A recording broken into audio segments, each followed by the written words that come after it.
Thanks a lot for the opportunity to be here. I should open up by saying the reason why I'm keen to be here is obviously to get you even more interested in WEC work, to get you familiar with some of our very recent publications. All of it is on internet, all of it is free. We are a public good, we are a charity, so we provide a public good and we see our work as a contribution to the public good, which is basically accelerating. And I could pick up, I've read the slogan here of the UCL-Energy, accelerate, I can read that and almost say it's the WEC slogan, accelerate the transition to global sustainable energy system through world-class energy research. I think the difference between us and UCL is we are not ourselves a research organization. We pick up the brains from wherever we can get them through our network. And I think that is a good start for an introduction to the World Energy Council. We are, first of all, very old. I don't look like that, but the organization goes back to 1923. Now, think for a moment what was around at 1923. There was no UN. There was a League of Nations back then, but there was no UN. Context post-World War I. Obviously, infrastructure down at many areas, and the biggest question in energy that was asked was around electricity. To put it in historic context, perhaps, I'm not a communist, but it's very interesting to quote one, and Lenin would have defined communism as Soviet power and access to electricity for all. The second part sounds very familiar from the recent things that we have seen last year. It was a very modern idea then, obviously, and it shows, it puts it actually into a historic context. Those kind of early last century kind of time was one where already electricity was seen part of the public goods, and it was seen as something that we have to look at, and again a very modern thought, in a beyond national context. We are talking lots about energy integration. It goes back and was the reason why the World Energy Council was founded.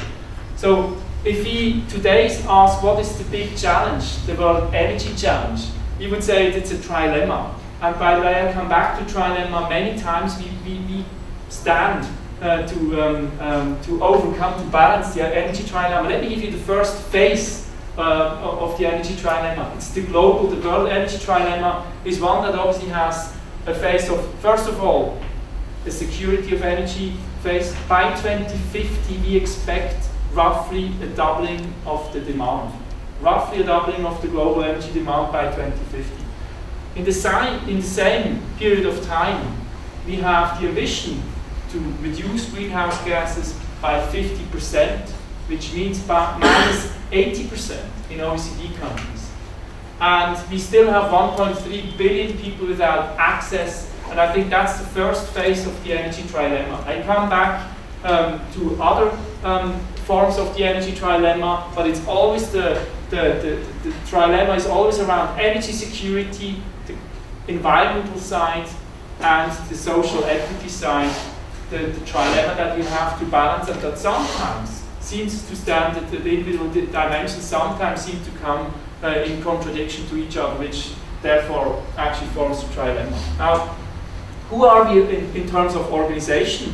We have been founded initially by a few governments, about 20 or so.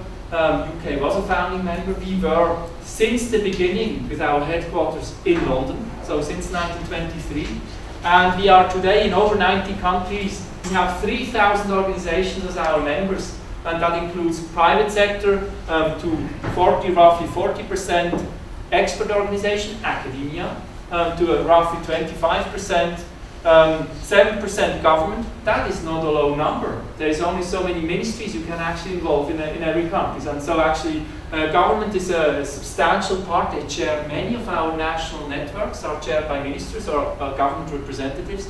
And the other here includes NGOs, associations, financial institutions, etc. So that's the way we are. The number again, 1923, 93 countries, 3,000 organizations. That's probably the quickest summary. Now, a question I'm often asked, so are you neutral? Are you impartial? I think impartiality, that's a very important one. How do you define neutrality and impartiality? Independence. I'm paid by somebody, so somebody must have a say. Now, if I'm paid by many people with many different interests, I'm the most neutral possible ground. Would be one definition of neutrality, and that's exactly the case.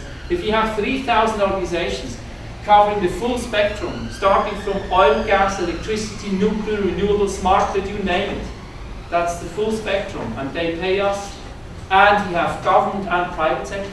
We have producing countries, consuming countries. We have poor countries and rich countries. So we truly have the full spectrum, which actually puts us as a platform in the best possible spot of impartiality. It doesn't always make it easy to say things in a very harsh way. That's true.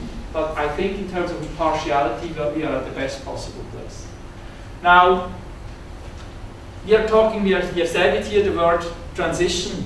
And the transition itself could be described in many ways. Many of the issues that stand for the transition obviously are just listed here in a symbolic way.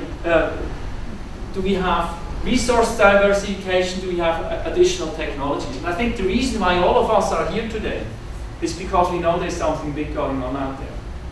There's a massive transition going on, driven by very different interests in different parts of the world. But the transition, we can see it everywhere. Now, the question is, a transition will follow an agenda. The transition will follow incentives, will follow policy decisions, will follow innovation. And one of the first things we want to do before actually, I will talk about our studies as well, but before that, one of the things that we critically contribute and try to do is understand what is the agenda. What is the agenda that actually drives the transformation? What is an agenda? An agenda is something that decision makers would say, here's what is important, here's what I have to deal with, and here's what I have to act. Those are the issues where I have to act about. How do you measure that? It's not easy. Tell me what the World Energy Agenda looks like. We are trying to measure that agenda. We are doing it by going out to the ministers in the 93 countries, the CEOs in those countries, the leading academics in those countries, and once you ask them the question, one page, 30 issues roughly, tell us how you see them, what is important, do you see big uncertainties there, tell us more about those issues, and here's the results, how we would present them. This looks complicated only in the first view. I really want you to walk away and love this diagram.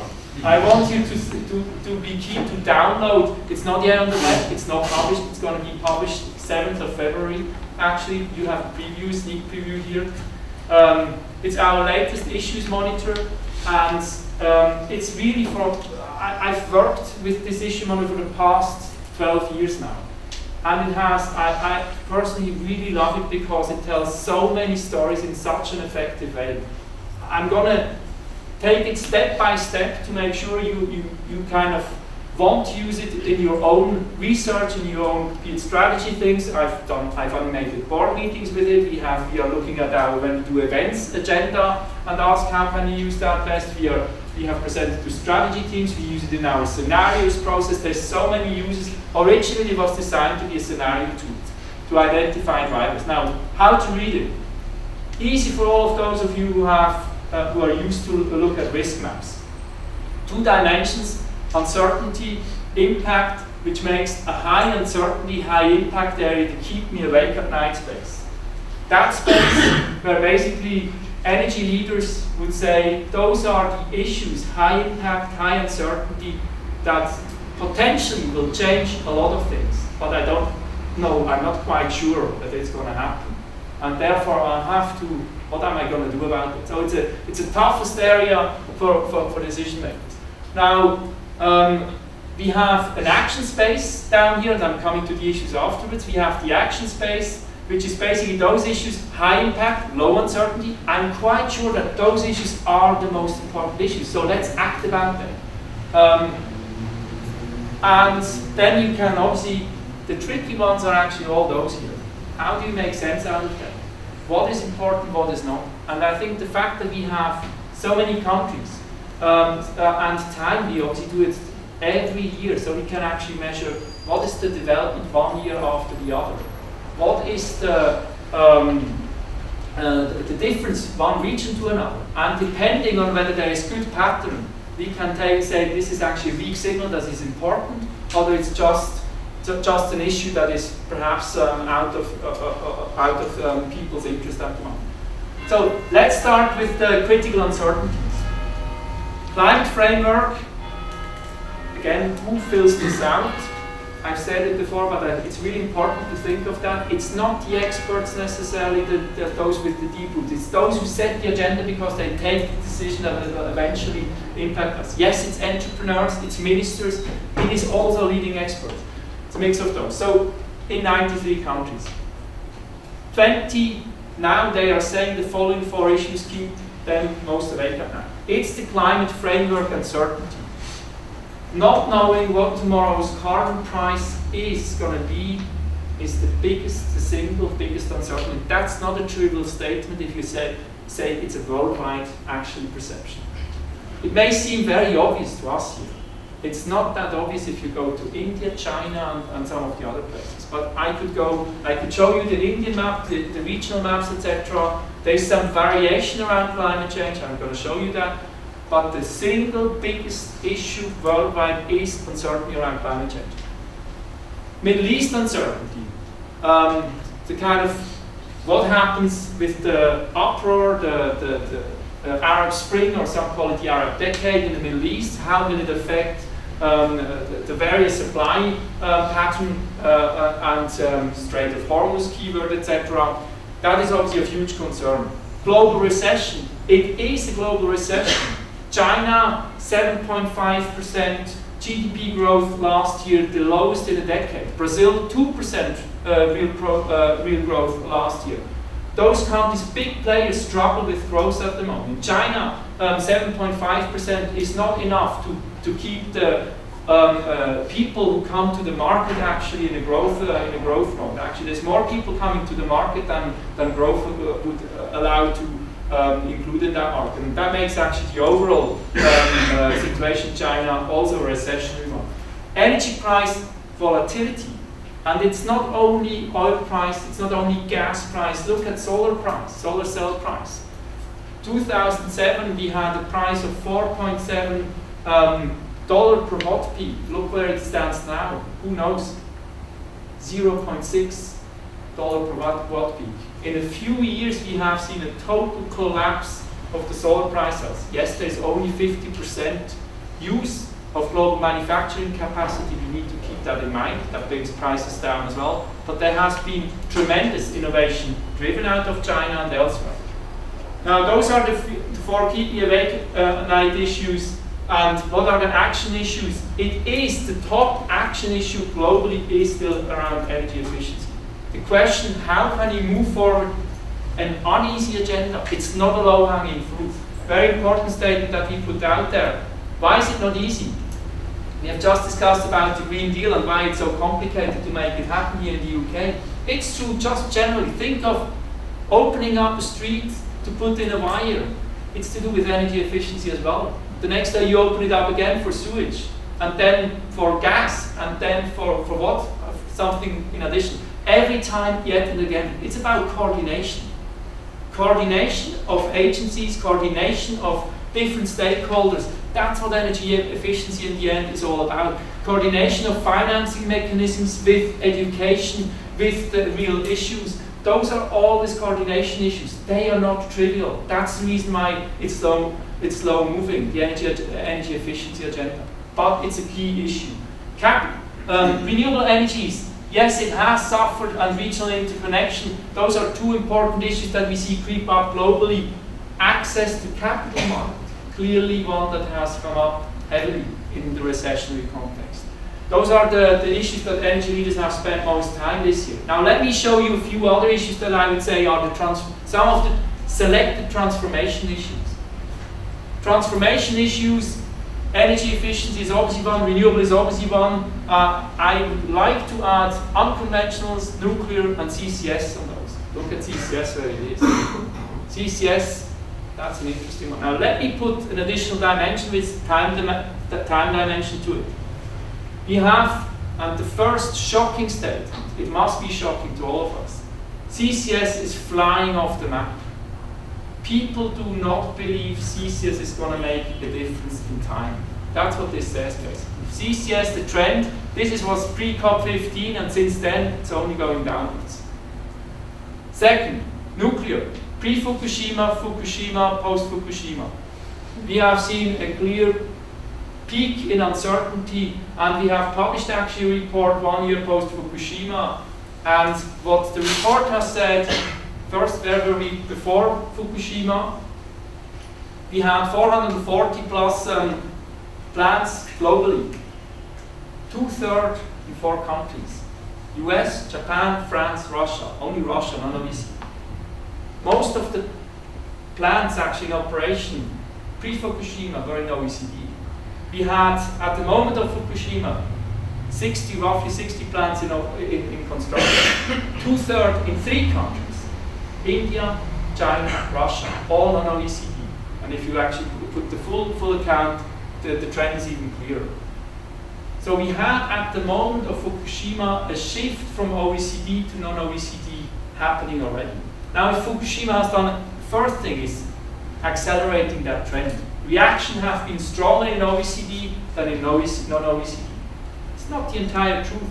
If that's what we wrote last year. If you would write it this year, actually, we have seen countries including China, Korea, India, taking much slower positions on nuclear than even a year ago we could see.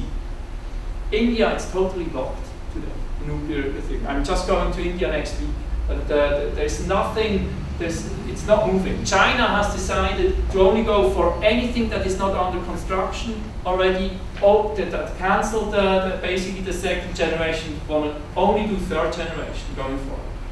Korea, it's also sensitive, has become a very sensitive issue, has become part of the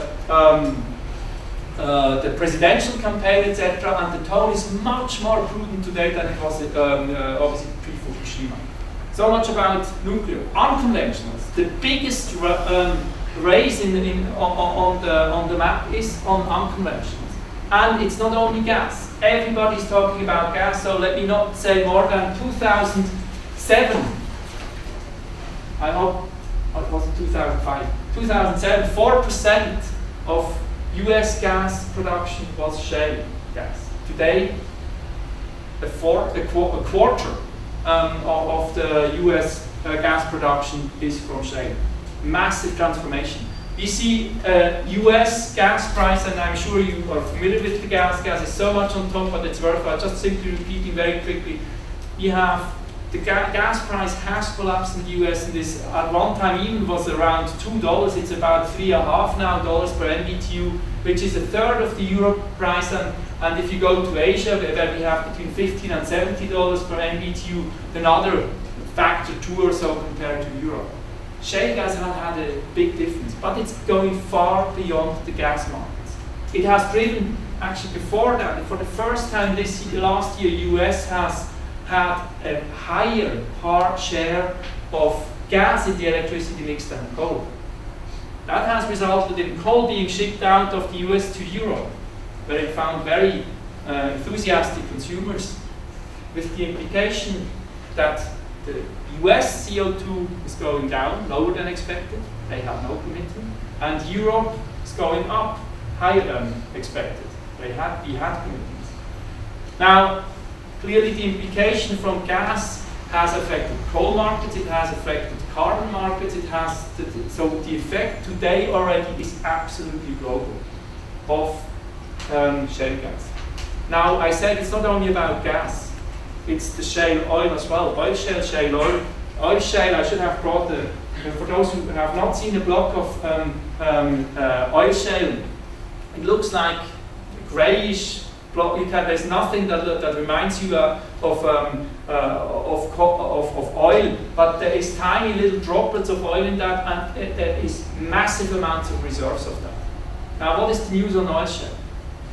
We have peak oil. Does anybody believe in peak oil? Now, peak oil is the theory that we have used 1 trillion barrel of oil. There's 1.3 trillion barrel of conventional oil reserves out there. Only that we have, that's our estimation, and we are conservative, 4.8 trillion of oil shale, and another 3 trillion of oil sands or heavy bitumen. Now, if you add up those technologies, the question becomes the one of the price and obviously of climate change. The price of the oil sands and oil shale, you can, depending, there's obviously great variations depending on where you take it, but roughly we would say it's in the 80s. Prices, if you ask some of the good sites, go down to 60. So you can think of where can the oil price theoretically go with that massive potential. Last figure on this one, 77% of the 4.8 trillion barrels of oil shale is in the US. So ask yourself why we hear US talking about energy independence. It's clearly a possibility. Side remark, energy independence on an oil market is kind of meaningless. The oil market is truly global. Why? Tankers will very quickly shift directions. And if you have a global oil price, talking about the US independence in terms of oil, it's very hard to make sense out of. Because if you have a disruption on supply anywhere else, I can guarantee that ships will change directions and affect the oil price also in the US. And I think that, so the energy independence questions is not a trivial one, but just to say that unconventionals is going up very drastically, first because of shale gas, but also because we see the breakthrough on oil shale and clearly production volumes going up very rapidly there. We see renewables and energy efficiency, you see the arrows being very narrow, they are quite robust. To me actually surprisingly robust on renewables. We have seen lots of subsidies cuts, etc. And I think overall people still continue to believe, and there's very strong regional pattern that explain different reasons why renewables stay stable. I come back to that. But before that, I think please. Do you see the shift to shale gas as being partly responsible for the loss or decline in interest for CCS? I have not shown one graph that I should show you. The short story is I can show that those regions who most strongly believe that unconventional gas has a big future are the ones that are least negative to CCS. So in a way the correlation is one that those who actually are most taking the biggest advantage out of unconventional are also the most open to actually deliver the CCS that goes with it. I think that to some extent may be an indication on your question. Now, coming back, I would like to focus on one country. I've just come back from Germany. There was the big energy event that always takes part in January. And the world is looking at Germany at the moment. They have taken obviously a very serious commitment. It's the country with the strongest reaction to the Fukushima incident. And I think it's interesting to see, first of all, how the German map looks like. We do country maps in some countries, and we have done one in Germany, how the German maps look like. And I would like to single out one issue that I think is actually critical. There's many, but one. First of all, Germany, obviously, you can see climate framework is absolutely on the top of the agenda. Renewables is absolutely as well on the top of the agenda. Recession, yes, it's an issue, but their map is absolutely driven by climate framework, renewables, as you would expect as well. If we are singling out a couple of issues, global comparison, you see all the regions here. This is the global climate framework bullet, and you can see here in a geographical split how some of the regions would look at climate change. First statement, I said it's the whole world actually that puts it high up there. And you see perhaps Middle East, North Africa with the least emphasis, but even there it's relatively high on the agenda. And all the others are clearly in the critical uncertainties space here. Germany, relative, they look at this with less uncertainty in their perspective, and the impact is even higher. So that explains, I think, to some extent their strong reaction. On the renewables, the renewable energy, again, the global, the German, and the rest of the world, I said the picture is actually interesting in renewables. It's not a clear cut between which countries go for, it's only the rich countries who can afford renewables and the poor cannot. It's not clearly not that simple. If you look, Europe, Africa, non-OECD, are clearly on the high perceived impact. Keep in mind, China has been the single biggest investor last year on renewables, but many countries actually have very progressive. Look at Saudi Arabia. They have declared from almost a zero start in renewables, they have declared by 2030 to go to a 30 gigawatt of solar installed. Germany has just end of last year had 30 gigawatt total capacity installed, and Saudi Arabia by 2030 wants to do the same. Lots of emphasis on renewables in some of the non-conventional, if you want, renewable players. But again, Germany on the you can say on the extreme side. Unconventionals. North America and Latin America, those two regions are the ones with the biggest expectations towards unconventionals. Germany expectations are not that high. You can see Africa and non-OECD on the other extreme.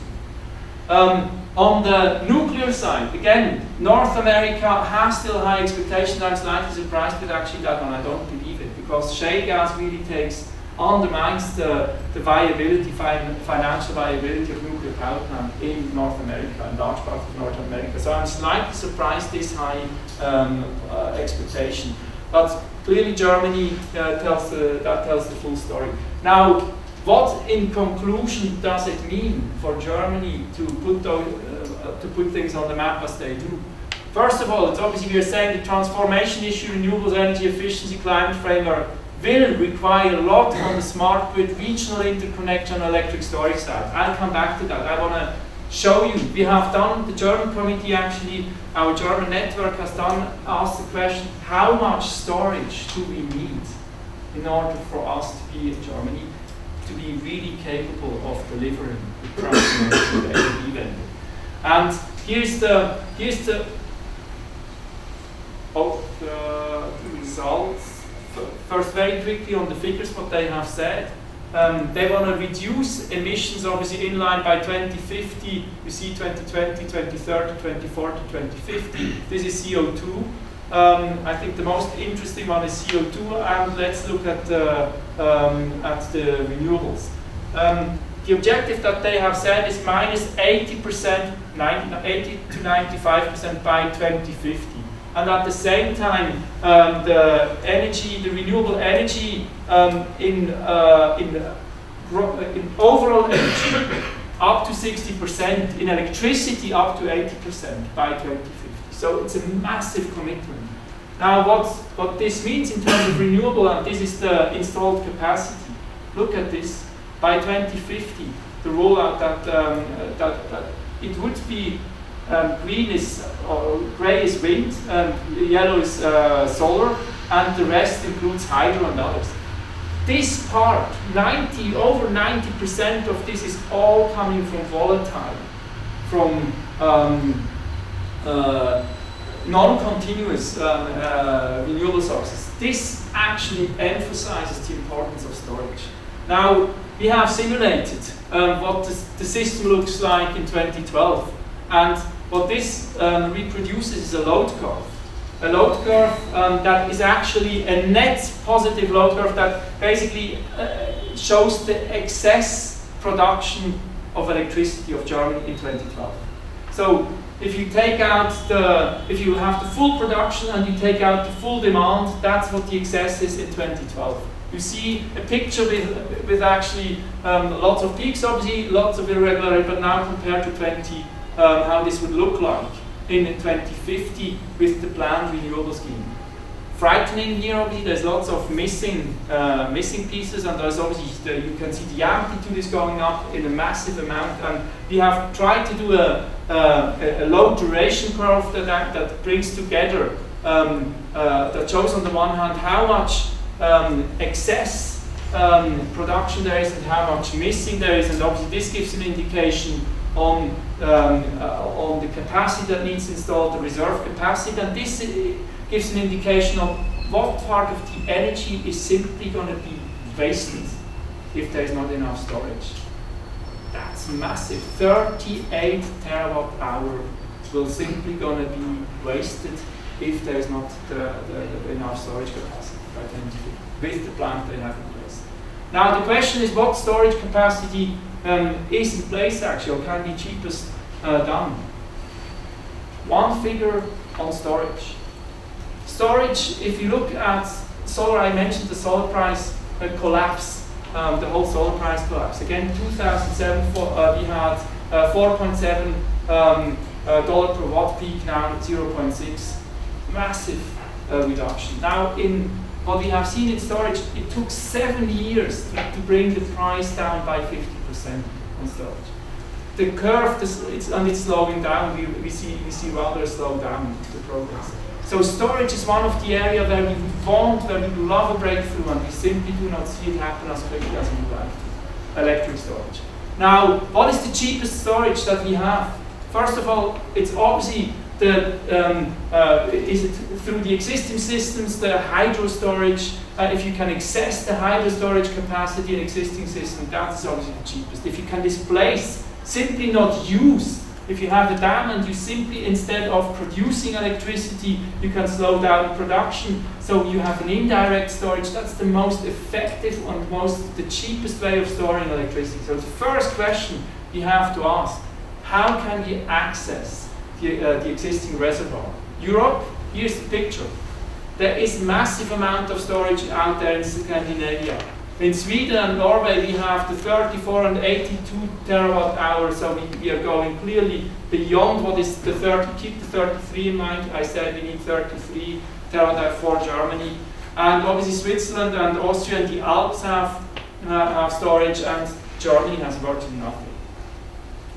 There is, what is the message back to Germany? And it's actually one that is very interesting for Europe. We need interconnection.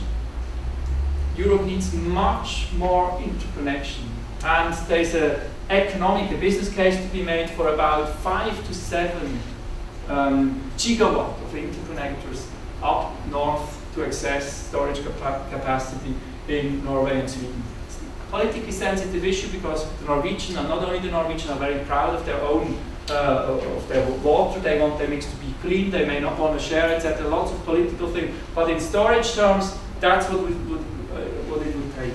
Let me change issue. What have I done so far?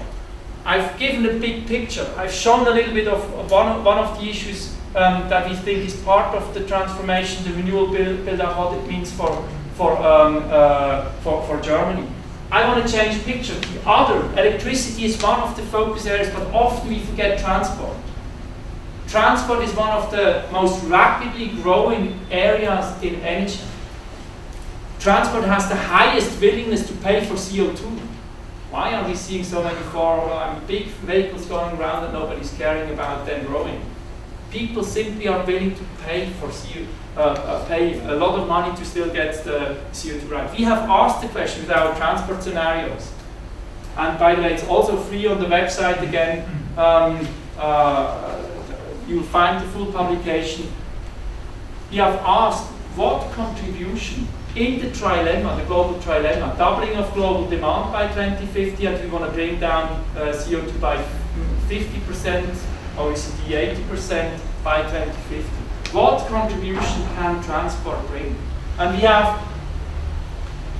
we use Shell methodology in terms of our scenario, so we do explorative scenarios, and we have tried to come up with a scenario that is kind of more, you see the names, freeway, tollway. One is more driven in a very government kind of orchestrated way, and the other tollway, that's tollway, and the other freeway is more a market-driven scenario. But what we see is that the expectation, and those may not be the extreme cases, those are plausible cases on both sides, but far from being the extreme cases. Yet with that, we say we expect transport globally in terms of the fuel demand to go up between 30 and 80% by 2050. Let's look at OECD, non-OECD. The good news could be that in OECD we see a slight mitigation. We see actually the whole curve going slightly down. Fuel use in OECD is not going to increase because we have more efficient vehicles, because there is increasing policy in that space. It's not easy, but increasing policy. So we don't see an increase, but we don't see a major decrease either. We see a major increase though in non-OECD. And the increase is driven out of international freight and transport, shipping. Shipping there is no regulation, hardly any regulation that keeps you, if you are shipping, if you're an airline, if you're etc. There's very little regulation that keeps you from doing what you like to do. In that space we see massive growth, but also non-OECD transport growth is massive. And if we think of electric cars and all the kinds of nice ideas, the price of a battery is still the one thing that actually is absolutely unaffordable and will be for a long time in the developing context, which is the reason why we do not see big breakthrough of that technology in non-OECD. That said, we know China has a lot of local pollution issue in cities. We have seen 2 weeks ago the announcement on Beijing that has certainly highlighted even more those issues. The efforts being made to export the emissions out of urban centres and electric vehicles can be a contribution, will be important. And who knows, perhaps it will drive innovation. Let's hope for that. But our scenarios at this stage clearly say transport will not help us to achieve the trilemma. It's going the wrong way. In terms of CO2, the picture it's very similar. We see actually this plus 16 to so between 15 and 80% increase of CO2 from transport. The baseline is transport is producing about 23% of overall CO2 emissions. So by 2050, that part will go up, and you can do your own math. If you add from 23, 16 to 79%, you're quickly up in the 30 plus percent region. And if the global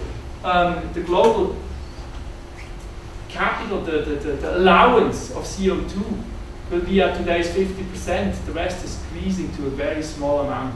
Think of industry, think of electricity. It basically means electricity has to come home. Now, so much about transport. The big message again, transport is one of those areas. Policy has really a big difficulty to make a difference. Think of presidents in big countries losing their jobs if they try to touch the issue. Think of the cost of a battery in a developing context.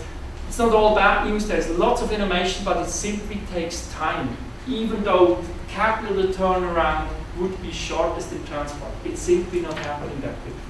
Now, I want to bring it back to the trilemma.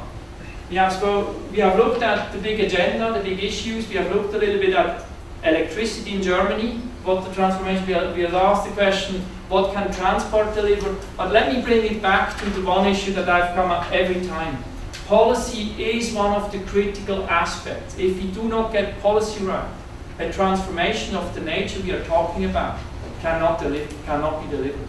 The policies are essential. Yes, innovation is absolutely crucial, but even there, innovation with some of the right areas identified and pushed for, is it CCS, CCUS, is it electric storage, etc., it may not happen. Now, we are saying, why is the policy trilemma so important? I promise to come up with another phase.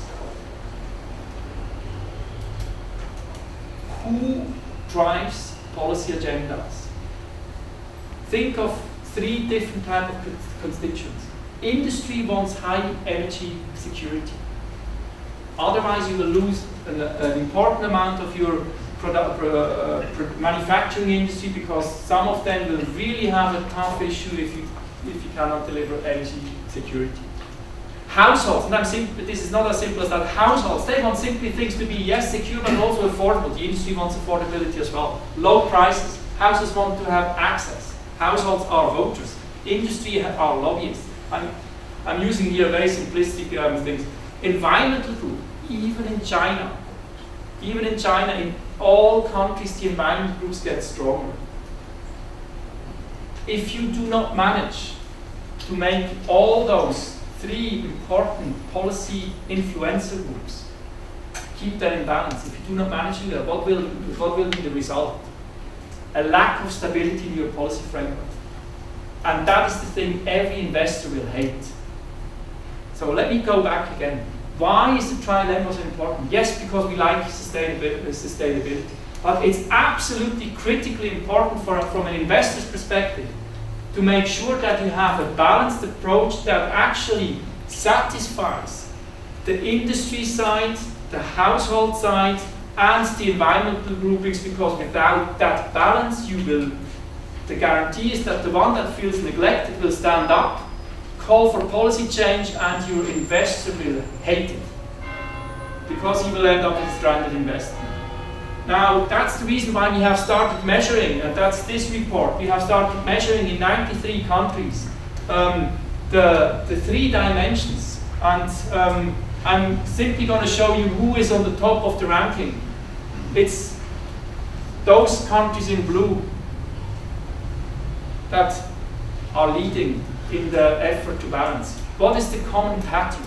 It is all countries who have managed to commit to a long-term framework, to have managed to have solid processes actually, and a longer-term plan in place. I think that is the short story. There's exporters and importers in there, so it's not the explanation. There is very different, there's even the less developed and more developed. Overall, it's the richer countries, that's true, but there's even less developed countries in there as well. Now, if you look at the UK, very briefly, the picture to show that's the way we present it. The 3-dimensional energy security, social equity, environment impact mitigation. This is always the rank out of 93, which means actually 37 out of 93 is kind of okay. Social equity 6, that sounds rather good. We have heard a lot of energy affordability concerns, however, in this country as well. And keep in mind, when we do a ranking like that, we always lag behind with the data. So we always lag roughly 2 years behind the reality. So actually, let's see where we stand in 2 years. And environment mitigation, obviously, the fact that on the one hand, you have still a big part, or the UK has still a big portion of coal in the system, but yes, there's huge efforts being made to actually reduce the climate. I think we can see it, and so the trend is positive, but the ranking overall is ranked 15 out of the 93. We do that we use that ranking as a basis for the dialogue with ministers and with governments in the 93 countries, and I think that's really what I would like to almost end with. I flipped through a few last comments, but in summary, we look at the energy system asking what is the agenda. We're trying to figure out through our scenarios and through our specific work what are the big issues and how do they materialize. And I gave the storage example and I gave the transport example. But in the end, what this is all about, we want to make it meaningful again for government to understand which are the areas where they're most missing out and being balanced and helping the transition. And that's the trilemma. That's the reason why I have insisted on the trilemma.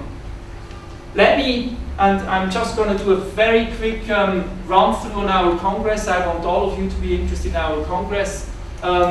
We have a big, every 3 years since 1924, Congress last time, 7,000 people, 60 ministers, 140 countries. Next time in Korea, here's the early people that we have confirmed. Oil and gas CEOs from be it Saudi Aramco or a Shell or many of the other leading oil and gas utilities, all the major utilities in all continents, the CEOs are confirmed. Innovation. I love the innovation stories that are coming. Let me just share a couple. I want to get you excited about some of the innovation stories. If you ask on the CCUS side, and I know this institute is as well in many of the areas active, CCUS, if you have a buyer today who makes plastic out of CO2, yes, in a very small portion, perhaps only with 100 megaton per year potential, very small amount in the big 28 gigaton kind of context. But if they make plastic out of CO2 at the price, at the value for CO2, that's good news. Is it scalable? It's not according to themselves, but still, it's a great story. Or if you have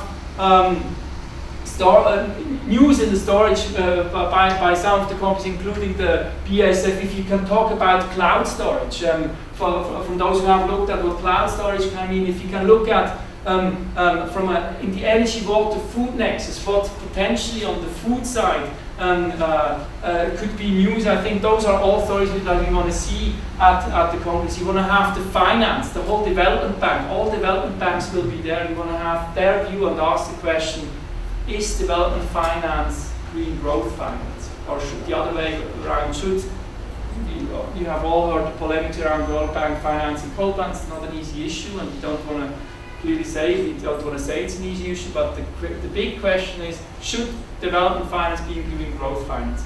And then obviously ministers, we have first ministers signed up, and many more will come, and IGOs, the UN, the UNFCCC, IEA, all the WWF, IUCN, all are there. So what I'm saying here, I think it's a great representation again of who we are. It's a network, it's the leaders of this world who think about energy and the nexus around energy. And let me throw with a very last, one very last question to you. You have all a pension fund, or you have all a pension. And what would you like your pension fund to put its money against? I would say the following. Let's start from the other end of the question. If you look at energy systems going forward, who would be the most logical investor for an energy system? Somebody with a long-term view, somebody who doesn't expect casino returns, but somebody who wants moderate but continued secure returns. The energy industry can deliver that. And the pension funds are simply a logical counter. What are the orders of magnitude here? We are saying by in the next 2 decades, we need roughly half of our GDP of investment in the energy industry worldwide. 20 to 30 trillion. We are saying as well that, or we are seeing as well that in OECD countries, institutional investors, including pension funds, manage 65 trillion. Just think of those figures. Half of our GDP of investment needed 30 trillion, and the institutional investors in OECD countries manage 65 trillion. That's sort of magnitudes that come together. The reality is, pension funds today, there is less than 1% of pension fund money that goes into infrastructure and only a small portion into energy. Simply because, and this is the simple part,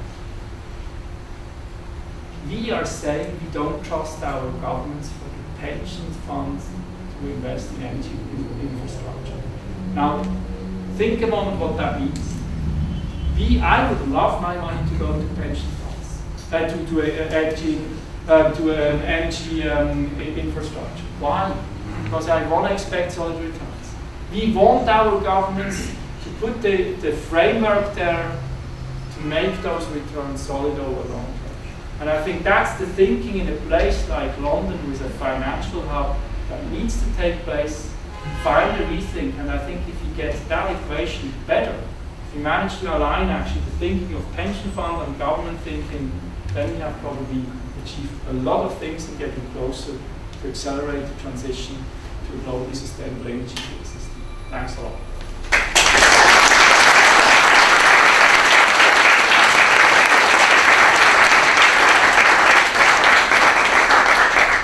Thank you. She's very kindly agreed to take any questions. If you could just briefly, very briefly, introduce yourselves for questions.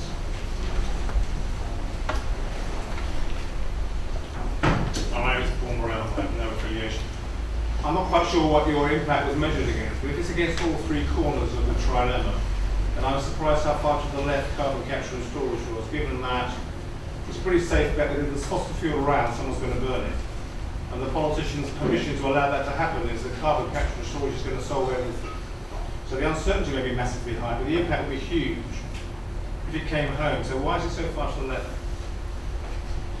We're talking about this one. Yeah. CCS flying off the map, as I said earlier. Yeah. Why is carbon capture and storage flying off the map? It's shocking, first of all.